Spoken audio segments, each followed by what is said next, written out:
Hello guys, hello. This is for Sagittarius. Okay, Sagittarius, welcome dito sa aking channel, Kapalaran 888. Welcome guys. Please like and share and subscribe sa mga bago nating subscribers na Sagittarius.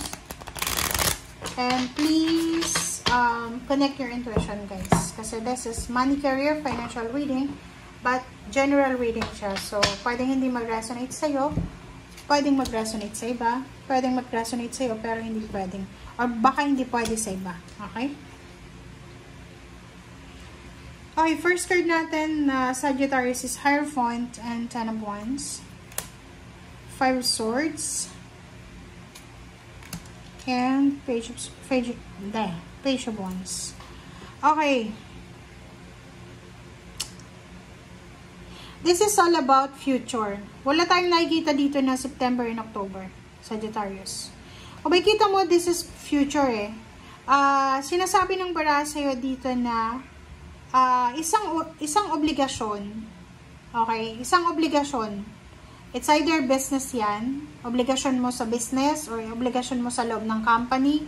If you're an empleyado, employee. Sinasabi ng baraha na isang obligation, isang duty, or maraming duties and responsibilities, ang posibleng i-give up mo, or posibleng gagaan siya. Okay? Posibleng gagaan because there's someone here na pwedeng tulungan ka. Okay? So, nakikita ko rin sa'yo dito na it's either conflict siya. Pwedeng ikaw ay nanganganib ka na maakusahan sa loob ng company na papetiks-petiks lang because of parang mga sip-sip sa loob ng company. So, mag-iingat ka. You need to be very careful, Sagittarius, kasi maraming mga tao sa paligid mo na nakatingin sa'yo. Lalo na kung bago ka pa lang sa trabaho. Yung mga bago pa lang sa trabaho ng Sagittarius, maraming mata ang nakatingin sa inyo. Kasi ayaw nila na masapawan, lalo na yung mga nauna sa inyo. So, mag-iingat kayo. Itong Five of Swords na to, this is a conflict na hindi mo ginawa. This is the conflict na inakusahan ka lang. This is the conflict na parang itinuro ka lang. Uy, si Sagittarius yung may gawa na. Sino yung nakabasag ng ganito? Uy, si Sagittarius yung nakabasag niyan. Which is hindi naman ikaw. Parang ganun. Ten of Wands and Hierophant, sinasabi ng baraha na huwag masyadong akuin. Huwag masyadong available. Okay? Kahit sabihin natin na bago ka lang dyan sa trabaho, huwag masyadong available na, halimbawa, yung katrabaho mo, may kailangan na gawin, ikaw yung gagawa niyan. No. You need help. Pag alam mo na kailangan mo ng tulong, humingi ka ng tulong, huwag kang magsasuffer na mag-isa. Yun yung sinasabi ng baraha dito.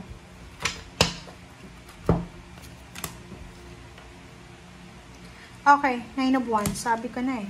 Diba?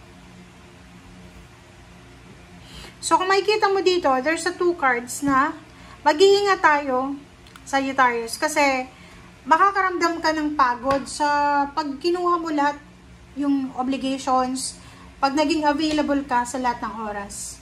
Ang pwedeng makaranas nito ay yung mga bago pa lang. Pag bago ka pa lang, like first time mong, ako naranasan ko yun eh. Diba? Pag first time ka sa company na yan, first job mo pa, magpapakitang gilas ka. Yung kahit hindi mo na trabaho, ginagawa mo.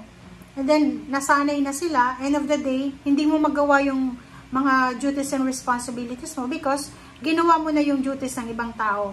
So, sila pauwi na, ikaw, mag-overtime pa na walang bayad kasi i-overtime mo yung talagang trabaho mo sa 8 hours. Diba? So, mag-iingat ka. Okay, Sagittarius? Kasi may mga power tripping ka na posibleng ma-encounter sa September and October. Okay.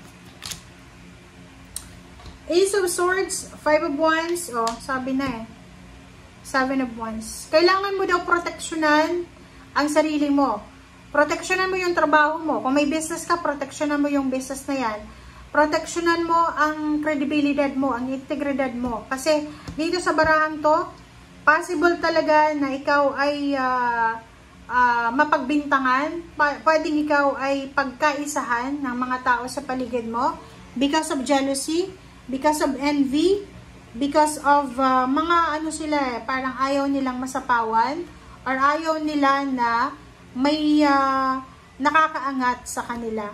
So, ingat-ingat tayo dito kasi it's either this is from air signs, Gemini, Libra, and Aquarius, or kung sino man sila na kailangan mong iwasan. Kasi pwede kang ma-depress dito Pwede kang ma-depress, magka-anxiety, sa kakaisip na bakit ginawa ko naman yung best ko, and pwede kang ma-stress and ma-depress kasi baka ma-trauma ka, diba?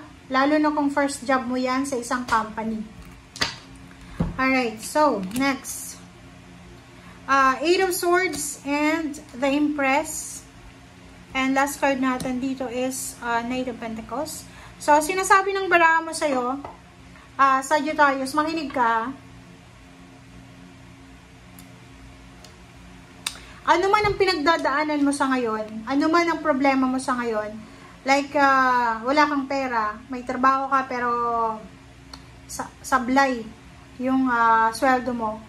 Sa trabaho nahihirapan ka na mag-adapt sa mga tao sa paligid mo, nahihirapan kang makisama, lalo kung nasa ibang bansa ka, long distance relationship pa, nahuhumsik ka, yung parang sabay-sabay yung humiliation from your workmates, from the employer, from the company, tapos yung homesickness mo, tapos hindi ka pa na-appreciate ng family mo sa Pilipinas.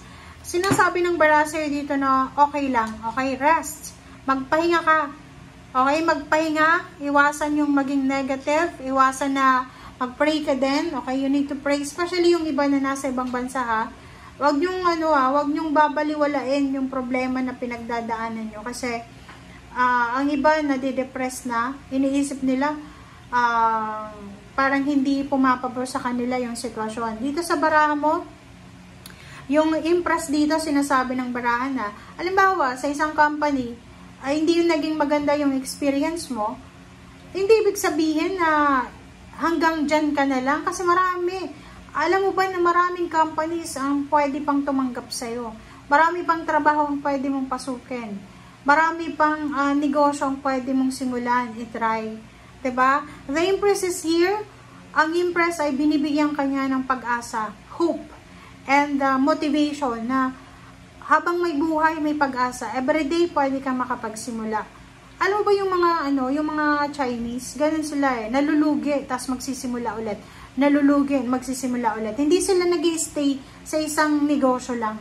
Or pwedeng mag-stay sila sa isang negosyo, pero lilipat sila ng mga lugar. Kasi naniniwala sila na pag hindi sila lucky sa isang lugar, baka sa ibang lugar. Pero hindi talaga sila sumusuko. Kaya nga, di ba, kung makikita nyo, sobrang successful nila sa business kasi ganun sila Sobra-sobra yung fighting spirit nila. Especially din sa trabaho. May mga routine sila. Diba? Ako dati mayroon akong katrabaho na Chinese talaga siya, from Hong Kong. Sobra-sobra siyang galing sa opisina, sa trabaho. May routine siya sa office niya, makikita mo, eto yung gagawin niya.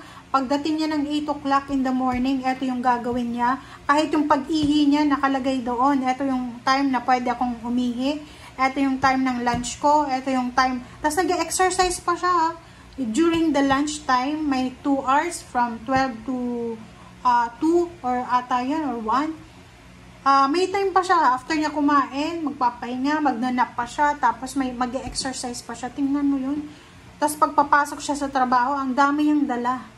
Diba? So, yun, sinasabi ng baraha dito, huwag kang mawala ng pag-asa. Okay? Lahat ng yan na pinagdadaanan mo sa ngayon, Sagittarius, mapagtatagumpayan mo yan. Kita mo naman yung Knight of Pentacles dito, katabi ng Empress, na maraming pwedeng gawin para kumita ng pera na legal. Maraming bansa dito sa mundo na pwede nating puntahan na pwede tayong makahanap ng trabaho. Sa Pilipinas din, maraming negosyo na pwede nating simulan. Yung pagnenegosyo, pagtatrabaho, kailangan natin ng prayers dyan Kasi kung didepende lang tayo sa own understanding natin as a human being, 'Diba? Matalino na tayo eh. Pero kung nakadepende lang tayo sa kaalaman natin, wala tayong paniniwala sa Panginoon, hindi natin kinukonsulta si God, walang mangyayari sa atin. Tingnan mo yun. Pag halimbawa 3 times ka nang nag-failed sa negosyo, siguro oras na para tawagin mo si God na siya na yung mag-intervene. Sabihin mo, Lord, ikaw na. Wala na akong magagawa yan. Ikaw na. So, yun. Okay? So, thank you guys for watching. Bye!